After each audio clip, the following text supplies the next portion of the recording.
காஞ்சிபுரத்தைச் சேர்ந்தவர் கஸ்தூரி. இவர் பல்வேறு காவல் நிலையத்தில் இன்ஸ்பெக்டராக பணியாற்றி கடந்த 2022ஆம் ஆண்டு ஓய்வு பெற்றார். இதனையடுத்து காஞ்சிபுரத்தில் உள்ள காலண்டர் தெருவில் தனியாக வசித்து வந்தார்.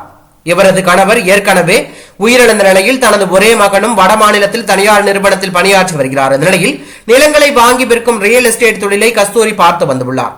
அவருக்கு உதவிடும் வகையில் காஞ்சிபுரம் அதிமுக மாவட்ட செயலாளர் வளையாபதி இருந்துள்ளார். இந்த நிலையில் கடந்த வாரம் கஸ்தூரி கூடியிருந்த காலண்டர் தெருவிலிருந்து துர்நாற்றம் வீசி உள்ளது. இதனையடுத்து அருகில் உள்ளவர்கள் புகார் அளித்ததன் பேரில் போலீசார் வீட்டை உடைத்து திறந்து பார்த்தார்கள். அப்போது கஸ்தூரி உடல் அழுகிய நிலையில் பிணமாக கிடந்துள்ளார். இதனையடுத்து கஸ்தூரியின் உடலை பிரேத பரிசோதனை மேற்கொண்ட நிலையில் கஸ்தூரி தாக்கப்பட்டு கொலை செய்யப்பட்டது தெரிய வந்தது. எனவே இந்த கொலைக்கு என்ன காரணம் என போலீசார் விசாரணை நடத்தி வந்த நிலையில் கஸ்தூரிக்கும் மதிமுக மாவட்ட செயலாளர் வளையாபதிக்கும் சில விற்பனை செய்வதில் மோதல் இருந்துள்ளதாக தெரிய வந்துள்ளது.